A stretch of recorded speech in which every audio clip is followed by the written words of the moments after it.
Today we're going to talk about absolute moral rules and Immanuel Kant's idea of how to live the best and most worthwhile life.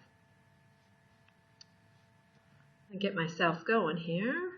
And so the idea behind absolute moral rules is that Kant really didn't appeal to moral convictions. He didn't really appeal to a higher authority putting down different rules for us to live by, but rather he believed that reason guides us to do or not do certain things. But what he really insisted upon was that morality consists of always trying to do our duty. And so a lot of the questions that we asked in morality or in ethics class is, do we have a duty? What is our duty? What's our duty to ourselves? What's our duty to others? What's our duty to the environment? What is our duty to animals? But for Kant, morality consists of always trying to do our duty because we see it as our duty. So much of our conduct is guided by these oughts or should do's, right? So we have a certain desire or certain goal, and our conduct is guided by that desire. So we recognize a certain course of action that's going to help us get what we want. So, for instance, if you want to go to college, you ought to take the college entrance exam, right? So we have a goal, and we do the course of action that will get us to that goal. Kant would call this a hypothetical imperative. It tells us what to do, provided that we have the relevant desires or goals. If we desire something, then we ought to do such and such to get that something. But Kant had another idea as well. And so in addition to hypothetical imperatives, Kant had categorical imperatives. Kant would say that our moral obligations don't depend on us having particular desires or having particular goals. In fact, he said they really don't have much to do with us at all. But morality is about doing those things because we have the duty, because they are the right thing to do. So Kant calls these categorical imperatives. They tell us what to do regardless of our wants, regardless of our desires. In other words, they cut across all categories, or they're unconditional and necessary. They tell us what to do no matter what. You ought to do such and such, period. So, Kant would say it's not you should help people if you care about them. The rule is that you would help them no matter what, right? They don't depend on what you care about or what you don't care about. But you do them because it is the right thing to do. So Kant had one big categorical imperative that he said, this is what you should do to live by if you want to lead the best and most worthwhile life. And that categorical imperative is this. Now, stay with me because there's a lot of big words, and I'll explain it in a minute. But he said, act only according to the maxim by which you can, at the same time, will that it should become a universal law. Now, remember we talked about universal law and universal ethics, universal truths way back at the beginning of the course. Remember that it's something that applies to all people at all times in all places. So Kant would say you should act by the maxim or the principle that you can and you're okay with everybody else acting on that same principle.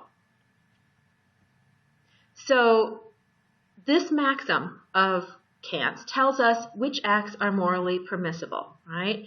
So if you are okay with other people doing such and such, meaning that it's going to be universal, then that is a morally permissible act or morally permissible behavior. So these categorical oughts are binding on us because they're rational. And they're possible because we have reason. So when we're deciding whether or not an act is permissible or not, you have to ask yourself, which rule would you be following? And if you're willing to have that rule be followed by all people at all times. If you are, then Kant would say it's morally permissible. If you are not, then you should not be doing it. It's not morally permissible. So one of the examples that I think might have been even used in your textbook, the question is, should I borrow money from someone if I know I cannot repay that person, right? Is that the morally right thing to do? And Kant would say, well, you'd have to ask yourself, are you okay with people borrowing money from you knowing that they can't pay you back? And most reasonable people would say, no, I'm not okay with that. So if you're not okay with that, if you're not willing to have that be the universal rule, then you should not be borrowing money from others knowing that you can't pay it back either. So, are there issues with Kant? Of course, right? There's issues with every single one of these theories that we're talking about. One of those issues is in defining the actual rule that you would be following. And sometimes that can be problematic, right? Is the rule it's okay to lie, or is the rule it's okay to lie if doing so is going to save someone's life? So you might be against the first, no, it's not okay to lie, and Kant was. But the second you might be okay with. You might be okay with everyone else lying as well if they are doing so to save other people's lives. So if that's the case, then wouldn't you just have to make the rule something that you are okay with? And doesn't that sort of throw Kant's idea of absolutes out the window? There was an example in your textbook about the inquiring murderer, right? So if someone is coming, runs past you, and someone else is following, and they want to murder the person who first ran past you, and they say, which way did that person go? And you have choices. You could say, oh, that person went this way, over there. But doing so, that person would likely get murdered. Or you could lie, right? Potentially saving that person's life. What would Kant say? Well, Kant would say lying is an absolute rule. You do not lie. So even if the inquiring murderer comes up to you, you do not lie, even if it means the consequence is that that person might be killed, right? So Kant says that although we might be responsible for bad consequences if we lie, he says we're not responsible for any bad consequences of telling the truth. As long as we do what is morally permissible, we can't be held responsibility. But a lot of people would say, oh, really? Kant, come on. Can we escape responsibility so easily? Right? Is it just enough for us to say, well, I did the right thing. I told the truth. It's too bad that that guy got murdered. A lot of people would look at that and say, I think there's a problem with that. Right? And we can also ask the question, what about white lies? Or lies that might be seen as being harmless, like Santa Claus or the Easter Bunny. Right? Are those okay? Are those morally permissible? Sometimes there are also conflicts between rules, and that might be another issue of absolutes, right? What if A is absolutely wrong and B is absolutely wrong, but you have no choice but to either choose A or B? Does that mean that there is no morally right way to behave in that situation? And the situation I'm thinking of is a situation with Dutch fishermen who smuggled Jews to England. And they were stopped by Nazis during the war and questioned. And they knew that if the Nazis found the Jews on the boat, they would be killed. But these Dutch fishermen had options. They could lie, right? And according to Kant, that would be morally impermissible. Or they could let everyone on their boat die by the hands of the Nazis, which likely would be morally impermissible as well. So A is wrong, B is wrong. What do you do? Right? And Kant really doesn't have a good answer for that question, which is one of the reasons a lot of people have issues with this, is that sometimes there are conflicts between these absolute rules. Now, that doesn't mean that we throw the baby out with the bathwater, right? Even though there's issues with Kant, there might be some arguments for absolute rules. And one of them might be the idea that if moral reasons are to be valid at all, they are or should be binding on all people at all times, right? It's a requirement of consistency. And remember, in order for a theory to really hold the test of time, it should meet certain criteria, and this is one of those criteria. It can't be that it's okay for some people but not okay for others. And so this one does meet that requirement of consistency, right? It's binding on all people at all times, right? It implies that we can't regard ourselves as special, at least from a moral point of view, constantly thinking that we're permitted to act in certain ways, but other people are forbidden to act in those ways, right? It doesn't work like that. If it's an absolute rule, then it's an absolute rule for everyone, right? And maybe these absolute rules aren't such a bad idea. Maybe it just requires, if we want to keep the idea of absolute rules, that if and when we are to violate a rule, we do so for a reason that we'd be willing for anyone to accept if they were in our position.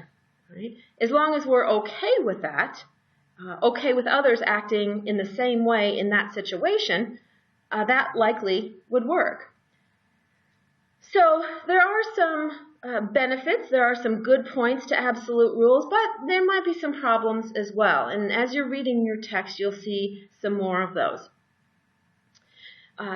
In the second chapter on Kant, he really dives into what he thinks about people and respect for people. And he really has three abstract rules that underlie all of our duties, right? One is that we need to act so as to respect people. Humans have worth, humans have dignity, and we always need to keep that in mind when we're deciding what is permissible and what is not. Two, that we act on universal principles, that, again, that consistency requirement. Things apply to all humans, not some humans. Some people aren't more special than others. And to act autonomously, meaning moral goodness exists when rational creatures like us act out of goodwill. So for Kant, goodwill and intention and motivation are very important in terms of acting morally. So what would give an act moral worth? It's not consequences like utilitarianism. It's not about that. It's about our motives, right? Kant says we can't be held responsible for things out of our control, but we can be held responsible for things in our control. And our motives and our intentions are in our control. So Kant would say that we need to act out of right motives and do the right thing. One of the other concepts that Kant addresses and is indicated in the second chapter on Kant in your textbook is the idea of punishment, right? And so looking at punishment, do you think Kant would be for something like capital punishment, or would Kant be against capital punishment? We know that a utilitarian would say, well, we're going to do whatever needs to be done to bring about the most happiness for those involved. And if that means that we are putting people to death because that will bring the most happiness, then that is what we should do. Kant says that people should be punished simply because they have committed crimes and for no other reason. Right? It's opposite of utilitarianism. Because remember, utilitarianism sort of throws the idea of justice and human rights out the window. If putting someone to death makes the most people happy or brings the most happiness, it doesn't matter if that's the just thing to do or not. But Kant would say, no, we aren't going to punish people based on those reasons. We're only going to punish people because they have committed crimes and for no other reason. And that those punishments should be proportionate to the seriousness of the crime, right? So we're not going to put someone to death for stealing a candy bar out of a convenience store. But if you take this for what it's worth and take this according to Kant's maxim of act only according to the rule that you can will it be universal law, this does lead Kant to endorse capital punishment, right? Remember, utilitarianism isn't limited because there's nothing really that limits punishment to the guilty or how much is deserved for which person. It's all about the consequences. But Kant regards punishment as a matter of justice, right? And if the guilty are not punished, then justice isn't done. Right? So if we back up a little bit and we look at our society, we say, what are the reasons to be punished in our society? And really there are four. Retribution, meaning an eye for an eye. You do this crime and we do something back to you. Deterrence, meaning we're trying to make something so bad that you wouldn't want to do it again. Or even other people looking at it would say, oh, I don't want to do that because this is the punishment that you get. Societal protection, just getting people that are committed